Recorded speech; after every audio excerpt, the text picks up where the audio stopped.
વિકલ્પ એટલે શું? કલ્પ એટલે અધૂરાઈ, અધૂરાઈ, અધૂરાઈ, ન્યૂનતા, એને કલ્પ કહેવાય. સવિકલ્પ એટલે અધૂરાઈ વાળો. અને નિર્વિકલ્પ એટલે અધૂરાઈ જેમાંથી નીકળી ગઈ છે એટલે સવિકલ્પ, નિર્વિકલ્પ, અધૂરાઈ વાળો. એ તો બે ને લાગુ પડે. ઓલામાં મહારાજ અધૂરાઈ જ કીધી ને કે સવિકલ્પ પણ જોડાયો હોય એના માટે તો આ બધું છે, અને નિર્વિકલ્પ પણ જોડાયો હોય એને માટે કઈ નથી. અને આમાં સવિકલ્પ એટલે આ છે સવિકલ્પ અને નિર્વિકલ્પ નું વર્તન. અને ઓલું ખાલી સ્થિતિ હતી, વર્તન નતું કીધું મહારાજ. આ સવિકલ્પ નું વર્તન છે. એને એવા સંકલ્પ થાય છે કે હું બદ્રિકાશ્રમમાં જઈને તપ કરું તો એ હારો કે મોળો? હું શ્વેતદીપ ના મુક્ત જેવો થાવ, હું મુક્તાનંદ સ્વામી જેવો થાવ, તો એ નિર્વિકલ્પ સંકલ્પ કહેવાય કે સવિકલ્પ કહેવાય? હારો કહેવાય કે મોળો? ઓલા શ્વેતદીપ જેવું નહીં થાવ, એ નહીં હારું. એ તો હારા છે આમ તો. એ તમે શું કહો? કેમ? એટલે મોળા કોણ ને હારા કોણ? એમ શ્વેતદીપ વાળા મોળા કે મુક્તાનંદ સ્વામી મોળા? આપણને મનમાં એમ થાય કે હું શ્વેતદીપ ના મુક્ત જેવો થાવ કે બદ્રિકાશ્રમ, એવું જોયું ને આમાં. હું બદ્રિકાશ્રમ ના મુક્ત જેવો થાવ. આપણે થોડુંક એડ કરી દઈએ કે હું મુક્તાનંદ સ્વામી જેવો થાવ, એટલે હું શાસ્ત્રીજી મહારાજ જેવો થાવ. તો આપણે નિર્વિકલ્પમાં આવી કે સવિકલ્પમાં? તો એમાં શું વાંધો આવ્યો હતો સવિકલ્પમાં? આપણે કઈ ખોટું કર્યું? હું તો અહીંયા જવાનું છું, હું નો નાશ નથી થતો. કે હું જો જાય તો ત્યાં જાય કોણ? હું તો રાખવાનું જ ભેળું.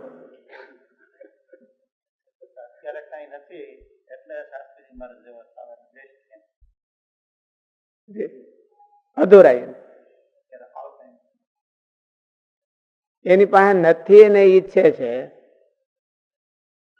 હોય તો હું જો મુક્તાનંદ સ્વામી જેવો થઈ ગયો તો પછી મારે મુક્તાનંદ સ્વામી જેવો થવાની જરૂર હું? એટલે એ એની અધૂરાઈ બતાવે. એટલે આપણે એવું ઈચ્છવું નહીં.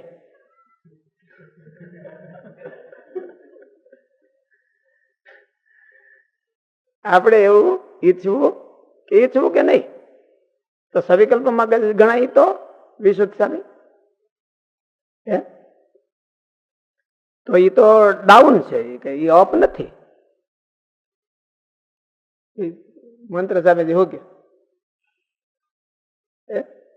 આપણે શાસ્ત્રીજી મહારાજ, મારે એમ કે ઓલો રોલ કયો કેવાય, રોલ મોડેલ છે એ શાસ્ત્રીજી મહારાજ ને મેં પસંદ કર્યો છે. તો એ તો આવું જ થયું.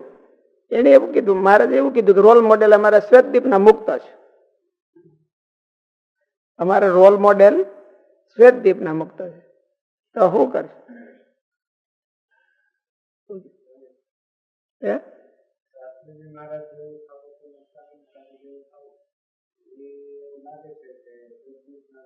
એટલે ઓછું છે ના, ઓછું જ છે એમ કીધું. એવું તો શ્વેતદીપ ના મુક્ત જેવું થવું એટલે એ રોલ મોડેલ છે. તો એને મારે જે નીચા ગણ્યા કે ઊંચા ગણ્યા? અને મુક્તાનંદ સ્વામી જેવું એ ઓછું નહીં, તો એ નિર્વિકલ્પમાં ગણાય. તો આપણે નિર્વિકલ્પ થઈ ગયા બધા.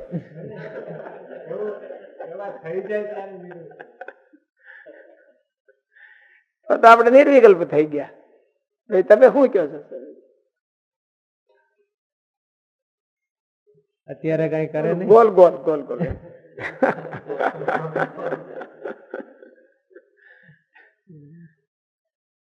ઓકે ઓકે ન્યૂનતા બતાવે છે, અધૂરાઈ બતાવે છે. તો ભાઈ સ્વામીજી તો એમ કે છે કે એ ન્યૂનતા કહેવાય નહીં એને. જેને ગોલ હાથમાં ન આવે એને ગોલ ગોલ થાય એવું કેતો ને. શું તમે શું કે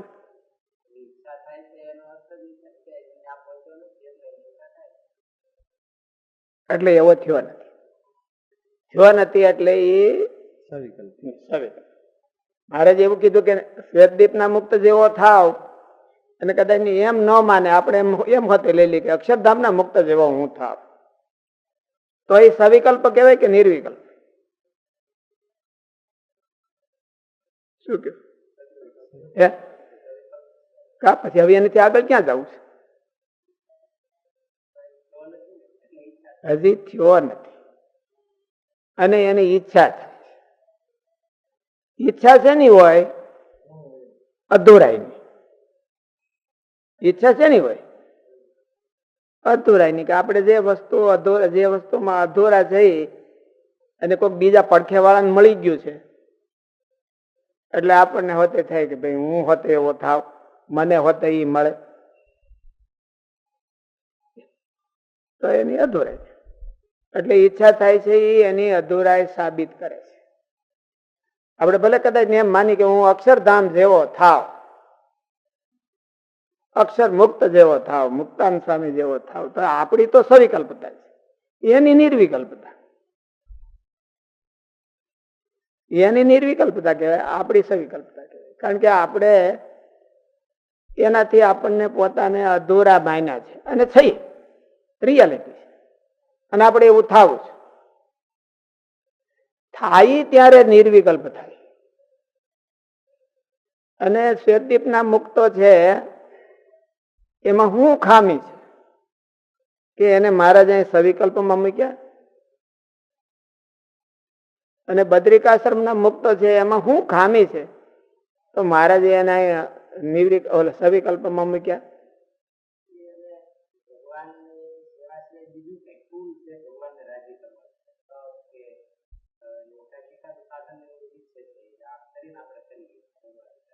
એટલે ભગવાન કરતા ગુણાતીતાનંદ સ્વામીની વાતોમાં કીધું કે બદ્રિકાશ્રમના મુક્તો છે એને તપ છે એ પ્રધાન, શ્વેતદીપના મુક્તોને તપ પ્રધાન છે, વૈકુંઠના મુક્તોને ધર્મ પ્રધાન છે, ગોલોકના મુક્તોને પ્રેમ પ્રધાન છે, અક્ષરધામના મુક્તોને મહારાજ પ્રધાન છે, અનુવૃત્તિ. તો અક્ષરધામના મુક્તોમાં ભગવાનમાં પ્રેમ હોય કે ન હોય? એમાં ધર્મ હોય કે ન હોય? હોય કે ન હોય? તો પછી એને આનાથી નોખા કેમ પાડ્યા? ઓલાને નાની બેન નોખા હું પાડ્યા? મુખ્ય ગણ એટલો જ ફેર સવિકલ્પમાં નિર્વિકલ્પ. એ ફેર છે એ સવિકલ્પનો નિર્વિકલ્પ. આ ભગવાનમાં એટલો બધો નથી ચોટ્યો અને એના સાધનમાં ચોટ્યો છે. ભગવાનને મેળવવાના સાધનમાં ચોટ્યો હોય અને સાધનની પ્રધાનતા હોય તો સાધ્યની પ્રધાનતા ગૌણ થઈ જાય. તો અક્ષરધામના મુક્તો આવ્યા હોય તો અહીંયા તપ કરે કે ન કરે?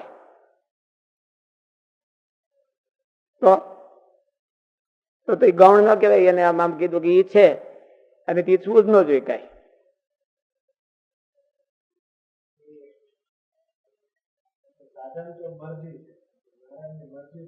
સાધન તો રાજી કરવા માટે છે, સાધન ન કરે એવું નથી. સાધન તો ઓલા કરતા વધારે કરે, પણ એને સાધ્ય પ્રધાન હોય, સાધનમાં ચોટી ન જાય. સાધન ન કરે એવું નહીં, સાધનમાં ચોટી ન જાય. સાધન થી સર્વસ્વ પૂર્ણ માની લે એવું ન હોય. આપણે સાધન કરી તો આપણે બીજાને કરતા પોતાને વધારે માની કે ન માની? કોક ન કરતો હોય તો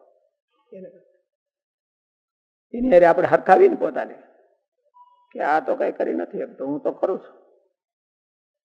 એનો અર્થ શું છે? સાધનમાં એને આપણને મગજમાં સાધનની મહત્તા છે કે હું એના કરતા નાનો ને હું એના કરતા મોટો, હું એના કરતા નાનો અને હું એના કરતા મોટો, હું એના કરતા હારો અને એ મારા કરતા મોળો. એ બધી ગણતરી છે એ શેની છે? અધૂરાઈ. સાધનમાં આપણે ચોટ્યા છીએ, સાધ્યમાં ચોટ્યા નથી. સાધ્યમાં ચોટ્યા હોય તો હારો મોળો કોણ?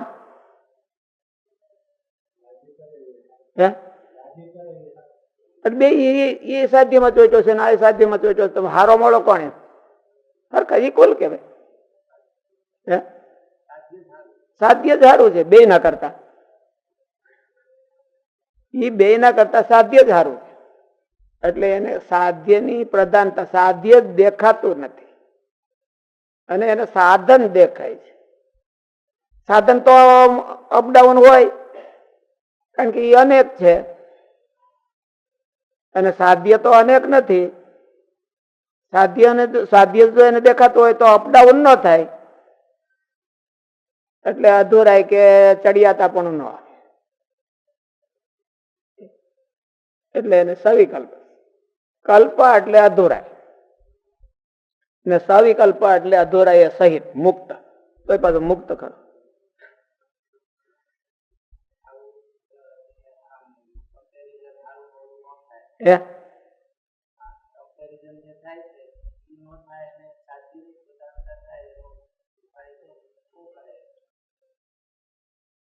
સાધ્ય અને પ્રધાનતા તો કોને હું કઈ રાખવી એ પોતાના હાથમાં છે.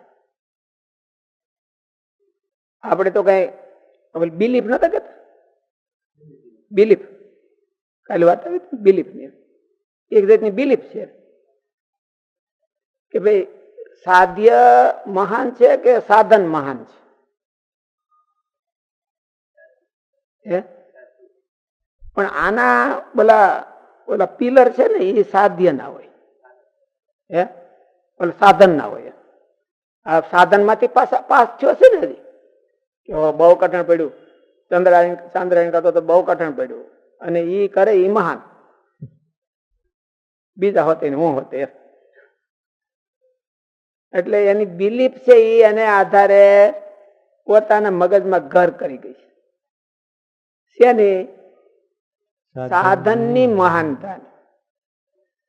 સાધન થી હું પામવું છે ત્યાં હજી પહોંચ્યો નથી, એને ટચ થયો નથી, એટલે એને ખબર નથી કે સાધ્યની મહાનતા આના કરતા વધારે છે.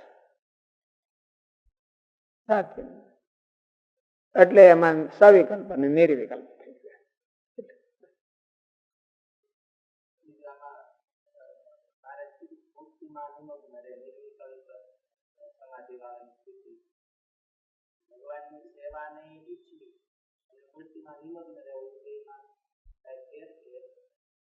મૂર્તિમાં નિમગ્ન રહેવું એટલે તો મૂર્તિને સંભાળવી એવો અર્થ થાય.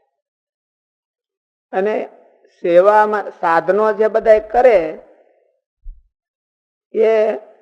એના કરતા એમ કે સાધનો કરે પણ સાધ્યને રાજી કરવા માટે કરતો હોય તો એ નિર્વિકલ્પ કહેવાય. તો એ નિર્વિકલ્પ કહેવાય. એમાં અધૂરાઈ નથી.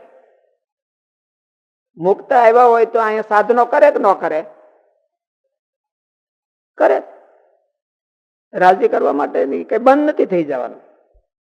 સર્વધર્માન પરિત્યજ્ય મામેકમ શરણમ વ્રજ. તો બધા ધર્મનો ત્યાગ કરવો એનો અર્થ શું? સાધન નું અભિમાન છે. સાધ્યને રાજી કરવા સિવાય બીજા બધા સાધ્યને રાજી કરવા સિવાય મહારાજ એવું કીધું કે અમારું મન છે એ આ બે ઠેકાણે અટકે છે અને ત્યાં જ આગળ ત્યાં અટકે છે એવું મહારાજ કીધું. અમને બે ગમે છે ત્યાં અમારું મન અટકે છે. અટકે છે એટલે એની ઉપરથી અમે કઈ વિચાર કરી શકતા અને એ ઓછું પણ વિચાર કરી શકતા. આગળ નહીં ને ઓછું નહીં. ઈ અને ઈ જ એને કહેવાય ઉપાસના કે સાધ્ય. એને સાધ્ય કયો કે ઉપાસના કયો જે કયો એ. એટલે સાધ્ય છે ઈ મહાન છે, સાધન મહાન નથી. આપણે આપણી મહાનતા સાધનને લઈને ગોઠવવા માંડતા હોય કે આપણે બહુ મહાન શું કરવા. આપણે બહુ મહાન તો આપણે ન કહી, પણ આપણે આના કરતા મહાન એમ પડકે બેઠા હોય એના કરતા તો કહી તો કર કે નહીં કે હું એના કરતા. કોઈ એવું જોખે કે હું આના કરતા ઓછો, તો કોઈ જોખે નહીં. એટલે બધા એ બધું જોખે. એટલે સાધ્યની મહાનતા સમજે તો નિર્વિકલ્પ, સાધનની મહાનતા સમજે તો સવિકલ્પ. કારણ કે એ અધૂરો છે, એને એક સ્ટેપ બાકી છે અને સાધ્ય છે. સાધનની મહાનતા સમજી ગયો તો એ અધૂરો. તો સાધન કરવા કે ન કરવા? સાધન કરે અને સાધનની મહાનતા ન સમજે તો નિર્વિકલ્પ થાય. એટલી દશા નિર્વિકલ્પ દશા આવે. એનો એક જ ઘા હોય કે સાધ્ય રાજી કેમ થાય, એનું એક જ ઘા. પછી કયું સાધન મોટું ને કયું સાધન નાનું એ એની દ્રષ્ટિમાં રહે. અત્યારે રાજી કેમ થાય? અર્જુનને ભગવાને એમ કીધું કે તું આમ કર, તો અત્યારે રાજી કેમ થાય? તો એને કરી નાખ્યું. યુધિષ્ઠિર એટલા બધા કન્ફ્યુઝનમાં રહ્યા કે આમાં કેમ કરતા કેમ રાજી થાય. પછી એને બધું કર્યું તોય કન્ફ્યુઝન મટ્યું નહીં. ભગવાન મટાડવા આવ્યા તોય મટ્યું નહીં. ભીષ્મ પિતા પાસેથી શાસ્ત્રમાંથી મટ્યું એને. એટલે મારે શાસ્ત્ર સંબંધી કથા સંભળાવી. ભીષ્મ પિતા એ શું કર્યું? શાસ્ત્ર સંબંધી કથાઓ સંભળાવી એટલે એને મટી ગયું. કૃષ્ણથી ન મટ્યું. એટલે એને સાધ્ય કરતા સાધનમાં વધારે નિષ્ઠા છે. ગમે જ બહુ. અને એનો મહિમા, નિષ્ઠાનો અર્થ એવો છે બહુ મહિમા સમજાઈ ગયો છે. અને કરતા કરતા મહિમા સમજાઈ ગયો. કારણ કે બીજા ન કરતા હોય એના કરતા તો મહાન તો છે જ. સવિકલ્પ વાળો મહાન નથી કે નહીં? વેદદીપ જેવો થવા ઈચ્છે તો મહાન નો કહેવાય? મહાન જ કહેવાય. પણ એનો અર્થ એવો કે સાધ્યમાં ચોટ્યો તો નિર્વિકલ્પ અને સાધનમાં ચોટ્યો તો સવિકલ્પ. આપણે કરી પીડા થતી હોય જયારે, એટલે અધૂરાય છે ને એ કોઈ દિવસ પીડા વિનાની ન હોય. એ બતાવે કે ન બતાવે. એટલે આધી તો માનસી વ્યથા અને નીકળી જાય એટલે સમાધિ થઈ ગઈ, નિર્વિકલ્પ થઈ ગઈ. જગત અથવા જગતના હારી પીડા છે એટલે એને સવિકલ્પ કીધી. સવિકલ્પ સમાધિની સાથે જોડ્યું. કોક આપણાથી વધારે હોય ને એવું થવાની ઈચ્છા એ હારી પીડા કહેવાય કે મોળી પીડા કહેવાય? એવી તો થાવી જોઈએ. આપણે કોઈને સ્વીકારીએ જ નહીં અને અમારે પીડા નથી એમ બતાવીએ તો એ મૂર્ખાઈ કહેવાય.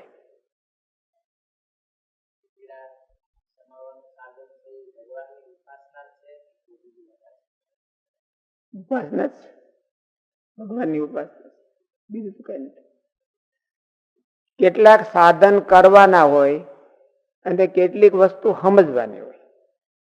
મનની પીડા છે ને એ સાધન કરવાથી મટતી નથી, એ સમજવાથી મટે છે. અને શરીરની પીડા છે ને એ સાધન કરવાથી મટે છે. હવે મને ગોઠણમાં પીડા થઈ છે તો હું મૂણું કસરત કરવા એટલે મટી જાય. મને હાથમાં ખંભામાં પીડા થાય છે તો આમ દરરોજ 20 વખત કરી નાખું છું એટલે એ પીડા મટી જાય. કારણ કે હું છે ફિઝિકલ પીડા છે. પણ મને મનમાં દુખાવો ઉપડ્યો એ આમાં કરે મટે. એટલે એ માન્યતા બદલાવવાથી મટે છે. માન્યતા બદલાવવાથી મટે. એટલે સવિકલ્પમાંથી નિર્વિકલ્પમાં જવું હોય તો ક્રિયા બહુ બદલાવાની જરૂર એટલી બધી નહીં પડે, માન્યતા બદલાવાની જરૂર પડશે કે ભાઈ મહાન કોણ, સાધન કે સાધ્ય, એટલી જ વાત છે. પછી ભલે ને સાધન તમે જેટલા કરતા હતા એટલા બધા બરાબર કરો. કઈ નિર્વિકલ્પપણાને પામી ગયા હોય અને ઈ મુક્તો અહીંયા આવ્યા હોય તો ઈ ભગવાનને રાજી કરવા સાધનો ન કરે. મુક્તાનંદ સ્વામીની બધા, ગોપાળાનંદ સ્વામીની બધા નિર્વિકલ્પપણાને પામી ગયા હતા, તો મહારાજને રાજી કરવા કઈ સાધનો કરતા હતા કે નહોતા કરતા? સાધનો તો કરે જ, પણ એની માન્યતા, બિલીફ બદલી ગઈ એની કે મહાન કોણ અને કરવું કોને માટે. મહત્વ છે એનું સાધ્યમાં વયું ગયું એટલે એ નિર્વિકલ્પ થઈ ગયું. એટલે એને જ ભાળે, પછી બીજા કોઈને ભાળે નહીં એમ. અને સાધનની મહત્તા સમજાઈ જતી હોય ક્યારેક ક્યારેક આપણને, તો એટલી આપણી ઓછા અધૂરાય કહેવાય. એ બીજા સાધનો ન કરતો હોય એના કરતા તો એ મહાન જ છે. બીજો કોઈ ન કરતો હોય હાવ ઝીરો, એના કરતા તો આ મહાન છે. પણ સાપેક્ષતા છે, કોના કરતા મહાન ને કોના કરતા ઓછો, ઓલા કરતા આ ઓછો છે. અને એને એટલી પીડા રહે છે. નિર્વિકલ્પ સમાધિ નથી થઈ એટલે એને એટલી પીડા રહે છે કે હું ન્યા ક્યારે જાઉં. એટલે એ મટી જાય એટલે નિર્વિકલ્પ સમાધિ. માનસી પીડા મટવી, અને માનસી પીડા કવાયત કરવાથી ન મટે, ફિઝિકલ કવાયતથી ન મટે. સાધનો બધા ફિઝિકલ કવાયતના છે. અને માન્યતા ફેરવવી હોય તો તે અહીં બેઠા બેઠા ફેરવી નાખે, પૂરું થઈ ગયું. માન્યતા ફેરવામાં કઈ બહુ ટાઈમ જાય કે જાજી કવાયત કરવી પડે કે શું કરવી પડે? કમસે કમ એની ડેડલાઈન હોય કે 10 વર્ષ તો કરવી જ પડે, એવું કઈ ન હોય. જેદી ફરે તેથી 1 મિનિટમાં ફરે, ન ફરે તો આખો જન્મારોય ન ફરે. મહારાજ ભેળા રહેતા હતા તો માન્યતાઓ નહોતી ફરી, અને મહારાજ વયા ગયા પછી બીજા મુક્તો આવ્યા હોય તો એની માન્યતા ફેરવી નાખી હોય મહારાજ. એટલે મનની માનસિક બિલીફ એની પીડા હોય. પછી માનસિક બિલીફ આપણે પકડાઈ ગઈ હોય અને કોકની હારે કમ્પેરમાં કરી દઈએ આપણે ઓછી થાય એટલે પછી પીડા થાય. હોય નહીં ગમે એમ કરીને એની માન્યતા બહુ સારી છે પણ મારે તો હું મહાન છું. માન્યતાઓ છે ને, એટલે માન્યતાઓ બદલાવવી હોય તો એને કઈ વાંધો, નિર્વિકલ્પમાં વયો જાય. માન્યતા બદલાવવા તૈયાર રહેવો જોઈએ. કોક નિર્વિકલ્પ વાળા હોય અને એની માન્યતા આપણને ક્લિયર થાય અને એવી માન્યતા આપણે કરી નાખીએ એટલે પૂરું થઈ. બીજું કઈ એનું સાધન નથી. 100 વર્ષે નિર્વિકલ્પ ન થાય અને આવતા વેત થઈ જાય એવું. ગુણાતીતાનંદ સ્વામી કે 1000 વર્ષનો ખીચડો હોય તો હાંગરીયું આવે રાખે, અને 5 વર્ષનો આંબો હોય તો કેરી આવે. એટલે માન્યતાનો આધાર તો કઈ ટાઈમ લિમિટ ઉપર નથી. એને આમ ઓલું માલિપાથી ઉચાટ કેટલો થાય છે, ગરમી કેટલી થાય છે કે મારે ફેરવવી છે અને હું બરાબર નથી, મારે ફેરવવી છે અને હું બરાબર નથી, તો ફરે. મહારાજ વખતે મહારાજ કે મહારાજ કે આમ, તો કે ના એ તમે એમ સમજો નહીં, આમ જ હોય. આ બધા અત્યારે એમ કે છે ને મહારાજ ત્યારે સમજ્યા નહોતા બરાબર, અમે જ એવું સમજ્યા છીએ એવું બધું. એટલે માન્યતા ફેરવવી એ એક સાધન છે અને સાધનો કરવા એ એક સાધન છે. બીજા સાધનો શા માટે કરવા? માન્યતાને ફેરવવા. આપણી જે લોઅર ક્વોલિટીની માન્યતા પકડાઈ ગઈ હોય એને ફેરવવા હાટું ઓલા સાધનો કરવાના હોય જ સામાન્ય રીતે. અને પણ તો એ સાધનો કરી નાખે એટલે માન્યતા ફરી જાય એવી ગેરંટી નહીં. ફેરવવા માટે કર્યા હોય તો ફરે. ફેરવવા માટે એને જયારે કર્યા હોય ને તો ફરે, નહીં તો માન્યતા ન ફરે કોઈ પણ. ભગવાન આવે તોય નથી ફરતી, તો માણાનું શું ગયું? હે મને કઈ સમજાવો, તમે શું કહો છો?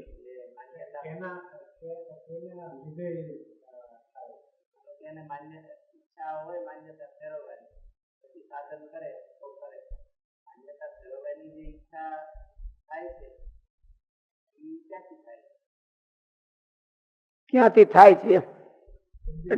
હે એનો ઉદ્દીપક તો બધે આમ કે મહારાજે એવું કીધું કે કાંઈ ન જડતું હોય તો મોટાની સાખ લેવી, સાહેબ લેવી. નિર્વિકલ્પ છે, પીડા છે. પીડા તો કોઈને ગમતી નથી, પણ ઘણી વખત પીડા છે એ એને હદી ગઈ હોય એટલે એને પીડા માનતો ન હોય. પીડા હદી જાય તો એને પીડા માને નહીં. ઘણા છે ને માંદા થાય તો નથી હાજર, કોઈ વાતે થાય નહીં. બીજા બધા એક પ્રદક્ષિણા ફરી જાય તો આ હાજર ન થાય. એટલે એનું કારણ શું? માંદગી અને હદી ગઈ. સાયકોલોજી હોય એટલે એને જોવો તો એને શરીર હોતે ધગતું જ હોય, અને ધગતું રાખવા માંગતો હોય, સદાને માટે ધગતું રાખવા માંગે કે આપણે હાજા ન થાય. એમાં જ આપણી મહાનતા છે. એટલે માન્યતા તમે એમ કહો છો કે ભાઈ, તમારું કહેવાનું એમ છે ને કે ભાઈ આપણને સવિકલ્પ માંથી નિર્વિકલ્પ જવાની ઈચ્છા ક્યારે થાય, એવું જ કહો. ટર્નિંગ પોઈન્ટ શું કહો? આપણને સવિકલ્પ માંથી નિર્વિકલ્પમાં જવાની ઈચ્છા કાં તો કા શાસ્ત્રના આધારે થાય. વેદ છે એ સ્વાધ્યાયો અધ્યતાવ્યા, આખા વેદ નો અભ્યાસ કરવો, અને પછી એને વેદાંતમાં જવાની શું કરવાની ઈચ્છા થાય છે? ક્યારેક સાંભળ્યું હોય છે કે આનું ફળ અક્ષય થાય છે ને આનું ફળ ક્ષય વાળું થાય, એટલે સાંભળીને એવું થયું. સત્સંગ કરતા કરતા એને એવું દેખાય કે ભાઈ નિર્વિકલ્પ એ તો મહાન ગણાય છે અને સવિકલ્પ તો મહાન ગણાતું નથી. તો માણસ ઈચ્છા પછી એમાં દીપમાં જાય કે નિર્વિકલ્પની માન્યતા કેવી હોય ને સવિકલ્પની કેવી હોય, સવિકલ્પ કોને કહેવાય ને સમાધિ કોને કહેવાય ને નો સમાધિ કોને કહેવાય, સવિકલ્પ કોને કહેવાય, નિર્વિકલ્પ કોને કહેવાય. એમાં બેમાં મુખ્ય શું આધાર છે? શેને આધારે નિર્વિકલ્પપણું આવે છે ને શેને આધારે સવિકલ્પપણું આવે છે? તો એમ જાણે તો વિશુદ્ધ જ્ઞાન છે એ બેટરનું પક્ષપાતી હોય છે. હવને બેટર જોઈ છે, કોઈને ઓલું એનાથી નીચું હોય એ કોઈને પસંદ નથી આવતું. જ્ઞાનમાં એવું હોય કે જાણે પછી જાણવું શા માટે? કે બેટરને પસંદ કરવા માટે. એટલે જો સત્સંગ કરતા કરતા એને આ ધ્યાનમાં આવી જાય કે નિર્વિકલ્પતા છે એ શ્રેષ્ઠ છે, તો પછી એને ફેરવવાની ઈચ્છા થાય.